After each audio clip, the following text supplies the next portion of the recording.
नमस्कार, खबरां दे इस बुलेटिन च तुहाडा स्वागत है। मैं हर्षा गिलहोत्रा। पहला पेश ने 94 खबरां। प्रधानमंत्री नरेंद्र मोदी ने नवी दिल्ली के अशोक विहार विच झुग्गी झोंपड़ियां च रहन वालियां नूं दित्ते घर। कई विकास प्रोजेक्ट राष्ट्र नूं किते समर्पित अते नवे प्रोजेक्टां दे रखे नींह पत्थर। केंद्र वल्लों दिल्ली नूं मुहैया करवाईयां जा रहीआं ने कई सहूलतां।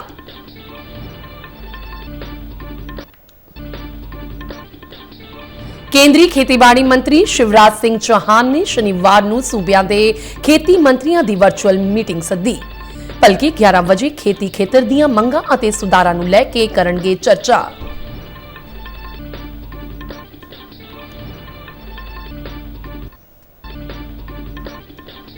रेल मंत्री अश्विनी वैष्णव अनुसार छेती पटरियां ते 180 किलोमीटर फी घंटे की रफ्तार नाल चलणगीਆਂ वंदे भारत स्लीपर रेल गड्डियां।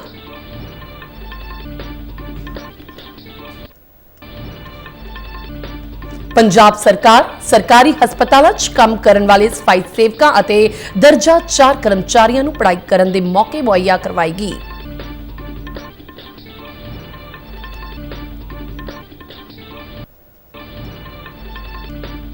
सिडनी में चल रहे 5वें और आखिरी टेस्ट मैच में भारत की समुची टीम पहले दिन ही 185 दौड़ां ते सिमटी।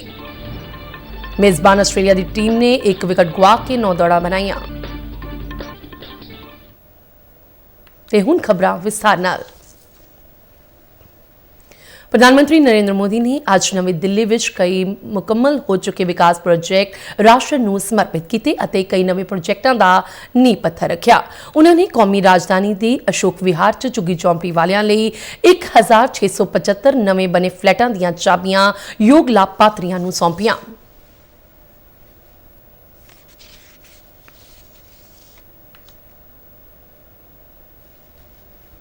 इस मौके लाभपात्रियों नाल गलबात करदिआं प्रधानमंत्री ने नवे अलाट किए रिहायशी फ्लैटां का निरीखण भी किया। उन्होंने कहा कि इस प्रोजेक्ट का मंतव झुग्गी झोंपड़ी वालियां नूं ढुकवीआं सहूलतां दे नाल एक बेहतर और सेहतमंद रहन का वातावरण मुहैया करवाउणा है। प्रधानमंत्री ने कहा कि विकसित भारत के टीचिआं नूं साकार करन च शहरां की अहम भूमिका होवेगी। असीं इस संकल्प नाल काम कर रहे हां कि विकसित भारत विच देश के हर नागरिक का पक्का घर होना चाहिए है। आज पूरा देश विकसित भारत के निर्माण में जुटा है। विकसित भारत में देश के हर नागरिक के पास पक्की छत हो, अच्छे घर हो, ये संकल्प लेकर हम काम कर रहे हैं। इस संकल्प की सिद्धि में दिल्ली का बहुत बड़ा रोल है। इसलिए भाजपा की केंद्र सरकार ने झुग्गियों की जगह पक्का घर बनाने का अभियान शुरू किया। इस मौके प्रधानमंत्री मोदी ने 2 शहरी मुड़ वसेबा प्रोजेक्टां नौरोजी नगर विखे आलमी व्यापार केंद्र और सरोजनी नगर विखे जनरल पूल रिहायशी हाउसिंग टाइप 2 क्वार्टरां का उद्घाटन भी किया। आलमी व्यापार केंद्र ने 600 तो वध खंडर इमारतां नूं अत आधुनिक व्यापारक टावरां नाल बदल के खेतर नूं नवी दिख दित्ती है। जीपीआरए क्वार्टरां विच 28 टावर ने जिन्हां च 2500 तो वध रिहायशी यूनिट ने। प्रधानमंत्री ने द्वारका च central board of secondary education के एकीकृत दफ्तर कंपलैक्स का भी उद्घाटन किया, जिसनूं तकरीबन 300 करोड़ रुपए की लागत नाल बनाया गया है। इस विच दफ्तर, ऑडिटोरियम, उन्नत डाटा सेंटर, व्यापक जल प्रबंधन प्रणाली आदि शामिल ने। प्रधानमंत्री ने दिल्ली यूनिवर्सिटी विच 600 करोड़ रुपए तो वध दे 3 नवे प्रोजेक्टां दा नींह पत्थर रखिया। उन्होंने पूर्वी दिल्ली च सूरजमल विहार च पूर्वी कैंपस विच अकादमिक ब्लॉक अते द्वारका च पश्चिमी कैंपस विच अकादमिक ब्लॉक दा नींह पत्थर रखिया। मोदी ने रोशनपुरा, नजफगढ़ विच वीर सावरकर कॉलेज दा नींह पत्थर भी रखिया।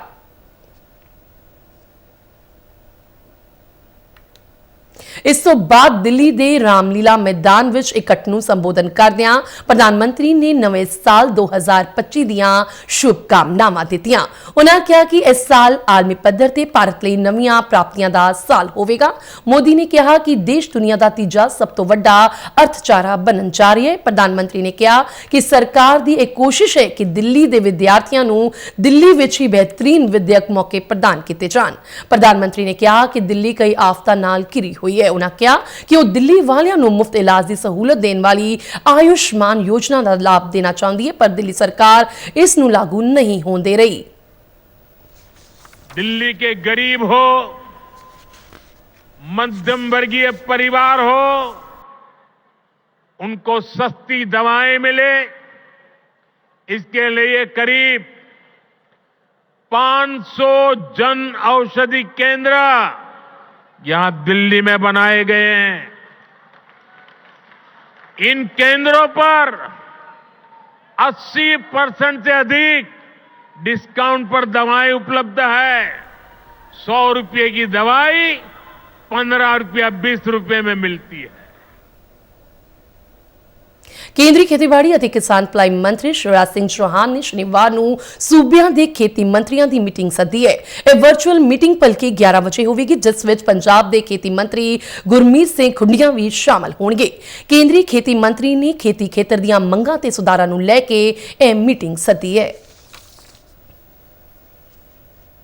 180 ਕਿਲੋਮੀਟਰ ਫੀ ਘੰਟੇ ਦੀ ਰਫ਼ਤਾਰ ਨਾਲ ਵੰਦੇ ਭਾਰਤ ਸਲੀਪਰ ਰੇਲ ਗੱਡੀਆਂ ਛੇਤੀ ਹੀ ਯਾਤਰੀਆਂ ਨੂੰ ਆਲਮੀ ਪੱਧਰੀ ਸਫ਼ਰ ਦਾ ਤਜਰਬਾ ਦੇਣ ਲਈ ਪਟਰੀਆਂ ਉੱਤੇ ਦੌੜਦੀਆਂ ਨਜ਼ਰ ਆਉਣਗੀਆਂ। ਕੇਂਦਰੀ ਰੇਲ ਮੰਤਰੀ ਅਸ਼ਵਨੀ ਵੈਸ਼ਨਵ ਨੇ ਇੱਕ ਸੋਸ਼ਲ ਮੀਡੀਆ ਪੋਸਟ ਰਾਹੀਂ ਵੀਡੀਓ ਸਾਂਝਾ ਕੀਤਾ ਹੈ ਕਿ ਜਿਸ ਵਿੱਚ ਪਿਛਲੇ 3 ਦਿਨਾਂ ਦੌਰਾਨ ਆਪਣੇ ਕਈ ਟ੍ਰਾਇਲਾਂ 'ਚ 180 ਕਿਲੋਮੀਟਰ ਫੀ ਘੰਟੇ ਤੋਂ ਵੱਧ ਦੀ ਹਾਸਲ ਕਰਦੀਆਂ ਵੰਦੇ ਭਾਰਤ ਰੇਲ ਗੱਡੀਆਂ ਨਜ਼ਰ ਆ ਰਹੀਆਂ ਨੇ। ਇਹ ਟ੍ਰਾਇਲ ਪੂਰਾ ਮਹੀਨਾ ਜਾਰੀ ਰਹਿਣਗੇ। ਵੰਦੇ ਭਾਰਤ ਸਲੀਪਰ ਰੇਲ ਗੱਡੀਆਂ ਨੂੰ ਆਟੋਮੈਟਿਕ ਦਰਵਾਜ਼ੇ, ਬੇहद ਆਰਾਮਦਾਇਕ ਬਰਥ, ਬੋਰਡ ਵਾਈਫਾਈ ਅਤੇ 에ਅਰਕ੍ਰਾਫਟ ਵਰਗੀਆਂ ਵਿਸ਼ੇਸ਼ਤਾਵਾਂ ਨਾਲ ਤਿਆਰ ਕੀਤਾ ਗਿਆ ਹੈ। ਦੇਸ਼ ਦੇ ਯਾਤਰੀ ਪਹਿਲਾਂ ਹੀ ਦੇਸ਼ ਭਰ ਵਿੱਚ ਚੱਲ ਰਹੀਆਂ 136 ਵੰਦੇ ਭਾਰਤ ਟ੍ਰੇਨਰ ਰਾਹੀਂ ਵਿਸ਼ਵ ਪੱਧਰੀ ਯਾਤਰਾ ਦਾ ਅਨੁਭਵ ਕਰ ਰਹੇ ਨੇ। ਵਿਦੇਸ਼ ਮੰਤਰੀ ਡਾਕਟਰ ਐਸ ਜयशंकर ਨੇ ਆਪਣੇ ਮਾਲਦੀਵ ਹਮਰੁਤਬਾ ਅਬਦੁੱਲਾ ਖਲੀਲ ਨਾਲ ਅੱਜ ਨਵੀਂ ਦਿੱਲੀ 'ਚ ਵਫਦ ਪੱਧਰੀ ਗੱਲਬਾਤ ਕੀਤੀ। ਆਪਣੇ ਉਦਘਾਟਨੀ ਭਾਸ਼ਣ ਵਿੱਚ ਡਾਕਟਰ ਜयशंकर ਨੇ ਕਿਹਾ ਕਿ ਦੋਵਾਂ ਦੇਸ਼ਾਂ ਨੇ ਵੱਖ-ਵੱਖ ਖੇਤਰਾਂ 'ਚ ਸਹਿਯੋਗ ਵਧਾਇਆ ਹੈ।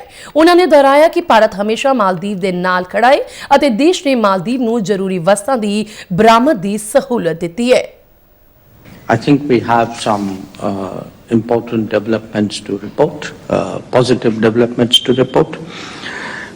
And certainly there is much more that we need to do. I see that the framework to promote the use of local currencies for cross-border transactions has been signed. We have increased our engagements in various sectors. And I do want to say that India has always stood by Maldives for us.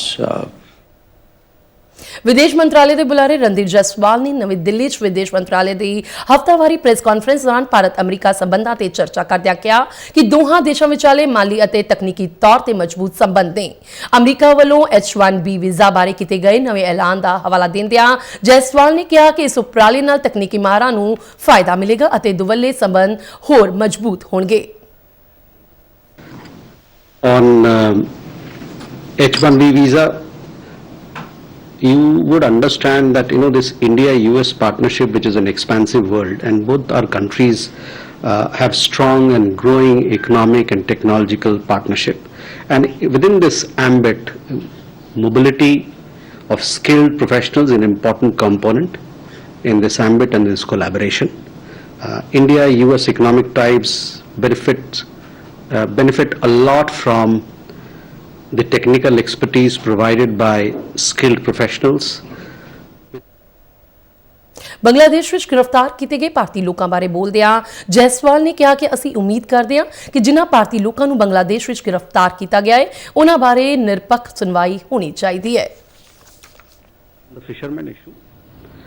See, these fishermen, as you would have seen in the press release that we issued, this exchange is going to happen on 5th.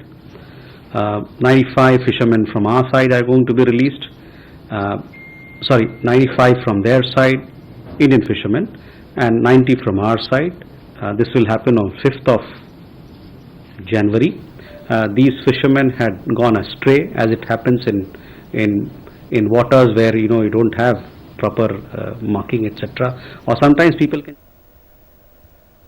ਕੇਂਦਰੀ ਸਿਹਤ ਮੰਤਰਾਲੇ ਦੇ ਅਧੀਨ ਆਉਂਦੇ ਕੌਮੀ ਬਿਮਾਰੀ ਰੋਕੂ ਕੇਂਦਰ ਯਾਨੀ NCDC ਦੇਸ਼ ਵਿੱਚ ਸਾਹ ਅਤੇ ਮੌਸਮੀ ਲਾਗ ਦੇ ਮਾਮਲਿਆਂ ਦੀ ਨੇੜਿਓਂ ਨਿਗਰਾਨੀ ਕਰ ਰਿਹਾ ਅਤੇ ਇਸ ਮਾਮਲੇ ਵਿੱਚ ਕੌਮਾਂਤਰੀ ਏਜੰਸੀਆਂ ਦੇ ਲਗਾਤਾਰ ਸੰਪਰਕ 'ਚ ਹੈ।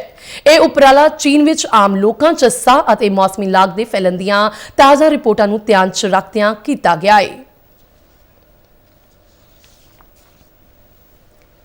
ਸਿਹਤ ਅਤੇ ਪਰਿਵਾਰ ਭਲਾਈ ਮੰਤਰੀ ਡਾਕਟਰ ਬਲਬੀਰ ਸਿੰਘ ਨੇ ਐਲਾਨ ਕੀਤਾ ਹੈ ਕਿ ਸਰਕਾਰੀ ਹਸਪਤਾਲਾਂ 'ਚ ਕੰਮ ਕਰਨ ਵਾਲੇ ਸਫਾਈ ਸੇਵਕਾਂ ਅਤੇ ਦਰਜਾ 4 ਕਰਮਚਾਰੀਆਂ ਨੂੰ ਪੜ੍ਹਾਈ ਕਰਨ ਦੇ ਮੌਕੇ ਮੁਹੱਈਆ ਕਰਵਾਏ ਜਾਣਗੇ। ਪਟਿਆਲਾ ਦੇ ਸਰਕਾਰੀ ਰਾਜਿੰਦਰਾ ਹਸਪਤਾਲ ਦੇ ਸਫਾਈ ਸੇਵਕਾਂ ਨਾਲ ਗੱਲਬਾਤ ਕਰਦਿਆਂ ਉਹਨਾਂ ਦੱਸਿਆ ਕਿ ਪੰਜਾਬ ਸਿਹਤ ਖੇਤਰ ਵਿੱਚ ਮਿਆਰੀ ਸੇਵਾਵਾਂ ਮੁਹੱਈਆ ਕਰਨ ਵਾਲੇ ਦੇਸ਼ ਦੇ ਮੋਢੀ ਸੂਬਿਆਂ 'ਚੋਂ ਇੱਕ ਹੈ, ਜਿਸ ਵਿੱਚ ਡਾਕਟਰਾਂ ਸਮੇਤ ਨਰਸਿੰਗ ਸਟਾਫ, ਸਫਾਈ ਸੇਵਕਾਂ ਅਤੇ ਦਰਜਾ 4 ਕਾਮਿਆਂ ਦੀ ਵੱਡਮੁੱਲੀ ਭੂਮਿਕਾ ਹੈ। ਭਾਰਤ ਸਰਕਾਰ ਦੇ ਪਸ਼ੂ ਪਾਲਣ ਵਿਭਾਗ ਦੇ ਡਾਇਰੈਕਟਰ VP ਸਿੰਘ ਨੇ ਪਟਿਆਲਾ ਜ਼ਿਲ੍ਹੇ 'ਚ ਚੱਲ ਰਹੀ 21ਵੀਂ ਪਸ਼ੂ ਧਨ ਗਣਨਾ ਦੀ ਪ੍ਰਗਤੀ ਦਾ ਪਸ਼ੂ ਪਾਲਣ ਵਿਭਾਗ ਪਟਿਆਲਾ ਦੇ ਅਧਿਕਾਰੀਆਂ ਨਾਲ ਬੈਠਕ ਕਰਕੇ ਜਾਇਜ਼ਾ ਲਿਆ। ਪਟਿਆਲਾ ਜ਼ਿਲ੍ਹੇ ਦੇ ਪਸ਼ੂ ਧਨ ਦੀ ਗਣਨਾ 'ਚ ਲਗਾਏ ਗਏ ਸੁਪਰਵਾਈਜ਼ਰਾਂ ਨਾਲ ਬੈਠਕ ਕਰਦਿਆਂ ਹੁਣ ਤੱਕ ਹੋਏ ਕੰਮ ਦਾ ਮੁਲਾਂਕਣ ਕਰਦਿਆਂ ਉਹਨਾਂ ਕਿਹਾ ਕਿ ਇਸ ਗਣਨਾ ਨੂੰ 28 ਫਰਵਰੀ 2025 ਤੱਕ ਸਮਾਬੱਧ ਤਰੀਕੇ ਨਾਲ ਮੁਕੰਮਲ ਕੀਤਾ ਜਾਵੇ। ਇਸ ਮੌਕੇ ਡਾਕਟਰ ਰਵੀਕਾਂਤ ਡਿਪਟੀ ਡਾਇਰੈਕਟਰ ਅੰਕੜਾ ਸਦਰ ਦਫ਼ਤਰ ਵੱਲੋਂ ਮੌਕੇ ਤੇ ਆਨਲਾਈਨ ਅੰਕੜੇ ਦੇ ਸੰਬੰਧ ਸੁਪਰਵਾਈਜ਼ਰਾਂ ਦੇ ਸਵਾਲਾਂ ਦੇ ਜਵਾਬ ਦਿੱਤੇ ਗਏ। ਬੈਠਕ ਦੌਰਾਨ ਪਸ਼ੂ ਪਾਲਣ ਵਿਭਾਗ ਪਟਿਆਲਾ ਦੇ deputy director doctor Gurdarshan Singh ਨੇ ਦੱਸਿਆ ਕਿ ਪਟਿਆਲਾ ਜ਼ਿਲ੍ਹੇ 'ਚ 21ਵੀਂ ਪਸ਼ੂ ਧਨ ਗਣਨਾ ਜਾਰੀ ਹੈ, ਜਿਸ ਦੌਰਾਨ ਕੁੱਲ 16 ਵੱਖ-ਵੱਖ ਨਸਲਾਂ ਦੇ ਪਸ਼ੂਆਂ ਅਤੇ ਪੋਲਟਰੀ ਦੀ ਗਿਣਤੀ ਕੀਤੀ ਜਾ ਰਹੀ ਹੈ। ਇਹ ਪਹਿਲੀ ਵਾਰ ਹੈ ਕਿ ਗਣਨਾ ਵਿੱਚ ਪਸ਼ੂ ਪਾਲਣ ਕਿੱਤੇ 'ਚ ਮਹਿਲਾਵਾਂ ਦੀ ਭੂਮਿਕਾ ਨੂੰ ਵੀ ਦਰਜ ਕੀਤਾ ਜਾ ਰਿਹਾ ਹੈ। ਉੱਤਰੀ ਮੱਧ ਰੇਲਵੇ ਨੇ ਮਹਾਕੁੰਭ 'ਚ ਆਉਣ ਵਾਲੀ ਲੋਕਾਂ ਲਈ ਰੇਲ ਟਿਕਟ ਬੁੱਕ ਕਰਨ ਲਈ ਇੱਕ ਨਵੀਂ ਤਕਨੀਕ ਪ੍ਰਣਾਲੀ ਵਿਕਸਿਤ ਕੀਤੀ ਹੈ। ਇਸ ਦੇ ਤਹਿਤ ਰੇਲਵੇ ਕਰਮਚਾਰੀ QR ਕੋਡ ਰਾਹੀਂ ਹਰੀ ਜੈਕਟ ਪਹਿਨਣਗੇ। ਯਾਤਰੀ QR ਕੋਡ ਨੂੰ ਸਕੈਨ ਕਰਕੇ UTS ਐਪ ਦੀ ਵਰਤੋਂ ਕਰਕੇ ਡਿਜੀਟਲ ਤੌਰ ਤੇ ਅਨਰਿਜ਼ਰਵ ਟਿਕਟਾਂ ਬੁੱਕ ਕਰ ਸਕਦੇ ਨੇ, ਜਿਸ ਨਾਲ ਉਡੀਕ ਸਮੇਂ ਨੂੰ ਘਟਾਇਆ ਜਾ ਸਕਦਾ ਹੈ। ਇਹ ਪਹਿਲ ਮਹਾਕੁੰਭ ਦੌਰਾਨ ਪ੍ਰਯਾਗਰਾਜ ਆਉਣ ਵਾਲੇ ਲੱਖਾਂ ਸ਼ਰਧਾਲੂਆਂ ਲਈ ਟਿਕਟਿੰਗ ਪ੍ਰਕਿਰਿਆ ਨੂੰ ਸਰਲ ਬਣਾਉਣ ਲਈ ਕੀਤੀ ਗਈ ਹੈ। ਸ਼ਰਧਾਲੂਆਂ ਨੂੰ ਸੁਵਿਧਾਜਨਕ ਤਰੀਕੇ ਨਾਲ ਟਿਕਟਾਂ ਬੁੱਕ ਕਰਵਾਉਣ ਵਿੱਚ ਮਦਦ ਕਰਨ ਲਈ ਇਹ ਸਟਾਫ ਰੇਲਵੇ ਕੰਪਲੈਕਸ ਦੇ ਅੰਦਰ ਪ੍ਰਮੁੱਖ ਸਥਾਨਾਂ ਤੇ ਤਾਇਨਾਤ ਕੀਤਾ ਜਾਵੇਗਾ। ਇਸ QR ਕੋਡ ਰਾਹੀਂ ਰੇਲਵੇ ਨਾਲ ਸੰਬੰਧਿਤ ਹੋਰ ਜ਼ਰੂਰੀ ਸੇਵਾਵਾਂ ਬਾਰੇ ਵੀ ਜਾਣਕਾਰੀ ਪ੍ਰਾਪਤ ਕੀਤੀ ਜਾ ਸਕਦੀ ਹੈ। ਡਿਜੀਟਲ ਮਹਾਕੁੰਭ ਦੇ ਵਿਜ਼ਨ ਨੂੰ ਅੱਗੇ ਵਧਾਉਂਦਿਆਂ ਭਾਰਤੀ ਰੇਲਵੇ ਨੇ ਸੈਲਾਨੀਆਂ ਦੀ ਸਹੂਲਤ ਨੂੰ ਯਕੀਨੀ ਬਣਾਉਣ ਲਈ ਇੱਕ ਟੋਲ ਫ੍ਰੀ ਹੈਲਪਲਾਈਨ, ਇੱਕ ਵੈਬਸਾਈਟ ਅਤੇ ਮਹਾਕੁੰਭ ਮੇਲਾ ਐਪ ਸ਼ੁਰੂ ਕਰਕੇ ਆਪਣੇ ਡਿਜੀਟਲ ਯਤਨਾਂ ਨੂੰ ਮਜ਼ਬੂਤ ਕੀਤਾ ਹੈ। ਸਿਡਨੀ ਵਿੱਚ ਖੇਡੇ ਜਾ ਰਹੇ ਬਾਰਡਰ ਗਾਵਸਕਰ ਲੜੀ ਦੇ 5ਵੇਂ ਤੇ ਆਖਰੀ ਕ੍ਰਿਕਟ ਟੈਸਟ ਮੈਚ ਦੇ ਪਹਿਲੇ ਦਿਨ ਇੱਕ ਵਾਰ ਫਿਰ ਮੇਜ਼ਬਾਨ ਆਸਟ੍ਰੇਲੀਅਨ ਟੀਮ ਦੇ ਗੇਂਦਬਾਜ਼ਾਂ ਦਾ ਦਬਦਬਾ ਬਰਕਰਾਰ ਰਿਹਾ ਤੇ ਭਾਰਤ ਦੀ ਪਹਿਲੀ ਪਾਰੀ 185 ਦੌੜਾਂ ਤੇ ਹੀ ਸਿਮਟ ਗਈ। ਰਿਸ਼ਭ ਪੰਤ ਨੇ 98 ਗੇਂਦਾਂ ਉੱਤੇ 40 ਦੇ ਸਕੋਰ ਨਾਲ ਟੀਮ ਲਈ ਸਭ ਤੋਂ ਵੱਧ ਦੌੜਾਂ ਜੋੜੀਆਂ। ਹੋਰਨਾਂ ਬੱਲੇਬਾਜ਼ਾਂ 'ਚ ਰਵਿੰਦਰ ਜਡੇਜਾ ਨੇ 26, ਸ਼ੁਭਮਨ ਗਿੱਲ ਨੇ 20 ਤੇ ਵਿਰਾਟ ਕੋਹਲੀ ਨੇ 17 ਦੌੜਾਂ ਦਾ ਯੋਗਦਾਨ ਪਾਇਆ। ਪਿਛਲੇ ਮੈਚ ਵਿੱਚ ਸੈਂਕੜਾ ਜੜਨ ਵਾਲਾ ਨਿਤਿਸ਼ ਰੈਡੀ ਖਾਤਾ ਖੋਲ੍ਹਣ 'ਚ ਵੀ ਨਾਕਾਮ ਰਿਹਾ। ਪਹਿਲੇ ਦਿਨ ਦੀ ਖੇਡ ਖਤਮ ਹੋਣ ਮੌਕੇ ਆਸਟ੍ਰੇਲੀਆ ਨੇ ਇੱਕ ਵਿਕਟ ਦੇ ਨੁਕਸਾਨ ਤੇ 9 ਦੌੜਾਂ ਬਣਾ ਲਈਆਂ ਸਨ। ਸਲਾਮੀ ਬੱਲੇਬਾਜ਼ ਉਸਮਾਨ ਖਵਾਜ਼ਾ 2 ਦੌੜਾਂ ਬਣਾ ਕੇ ਆਊਟ ਹੋਇਆ। ਖਬਰਾਂ ਦੇ ਬੁਲਟਨ ਸਾਡੇ ਦਰਸ਼ਕ RNU DDK ਜਲੰਧਰ ਦੇ YouTube ਚੈਨਲ, Facebook ਪੇਜ ਅਤੇ ਸੋਸ਼ਲ ਮੀਡੀਆ ਪਲੇਟਫਾਰਮ X ਤੇ ਵੀ ਦੇਖ ਸਕਦੇ ਨੇ। ਬੁਲਟਨ ਦੇ ਅਖੀਰ ਵਿੱਚ ਚੌਣਵੀਆਂ ਖਬਰਾਂ ਇੱਕ ਵਾਰ ਫਿਰ ਤੋਂ। ਪ੍ਰਧਾਨ ਮੰਤਰੀ ਨਰਿੰਦਰ ਮੋਦੀ ਨੇ ਨਵੀਂ ਦਿੱਲੀ ਦੇ ਅਸ਼ੋਕ ਵਿਹਾਰ ਵਿੱਚ ਝੁੱਗੀ ਝੌਂਪੜੀਆਂ 'ਚ ਰਹਿਣ ਵਾਲਿਆਂ ਨੂੰ ਦਿੱਤੇ ਘਰ। ਕਈ ਵਿਕਾਸ ਪ੍ਰੋਜੈਕਟ ਰਾਸ਼ਟਰ ਨੂੰ ਕੀਤੇ ਸਮਰਪਿਤ ਅਤੇ ਨਵੇਂ ਪ੍ਰੋਜੈਕਟਾਂ ਦੇ ਰੱਖੇ ਨੀਂਹ ਪੱਥਰ। ਕੇਂਦਰ ਵੱਲੋਂ ਦਿੱਲੀ ਨੂੰ ਮੁਹੱਈਆ ਕਰਵਾਈਆਂ ਜਾ ਰਹੀਆਂ ਨੇ ਕਈ ਸਹੂਲਤਾਂ।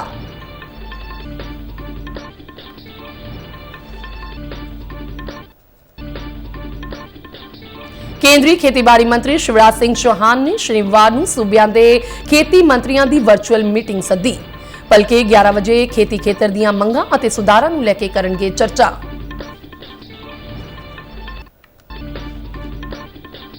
ਰੇਲ ਮੰਤਰੀ ਅਸ਼ਵਨੀ ਵੈਸ਼ਨੋ ਅਨੁਸਾਰ ਛੇਤੀ ਪਟਰੀਆਂ ਤੇ 180 ਕਿਲੋਮੀਟਰ ਫੀ ਘੰਟੇ ਦੀ ਰਫ਼ਤਾਰ ਨਾਲ ਚੱਲਣਗੀਆਂ ਵੰਦੇ ਭਾਰਤ ਸਲੀਪਰ ਰੇਲ ਗੱਡੀਆਂ। ਪੰਜਾਬ ਸਰਕਾਰ ਸਰਕਾਰੀ ਹਸਪਤਾਲਾਂ 'ਚ ਕੰਮ ਕਰਨ ਵਾਲੇ ਸਫਾਈ ਸੇਵਕਾਂ ਅਤੇ ਦਰਜਾ 4 ਕਰਮਚਾਰੀਆਂ ਨੂੰ ਪੜ੍ਹਾਈ ਕਰਨ ਦੇ ਮੌਕੇ ਮੁਹੱਈਆ ਕਰਵਾਏਗੀ। ਸਿਡਨੀ ਵਿੱਚ ਚੱਲ ਰਹੇ 5ਵੇਂ ਅਤੇ ਆਖਰੀ ਟੈਸਟ ਮੈਚ ਵਿੱਚ ਭਾਰਤ ਦੀ ਸਮੁੱਚੀ ਟੀਮ ਪਹਿਲੇ ਦਿਨ ਹੀ 185 ਦੌੜਾਂ ਤੇ ਸਿਮਟੀ। ਮੇਜ਼ਬਾਨ ਆਸਟ੍ਰੇਲੀਆ ਦੀ ਟੀਮ ਨੇ 1 ਵਿਕਟ ਗੁਆ ਕੇ 9 ਦੌੜਾਂ ਬਣਾਈਆਂ। ਇਸ ਦੇ ਨਾਲ ਹੀ ਖਬਰਾਂ ਦਾ ਬੁਲੇਟਿਨ ਖਤਮ ਹੁੰਦਾ ਹੈ। ਇਜਾਜ਼ਤ ਦਿਓ, ਨਮਸਕਾਰ।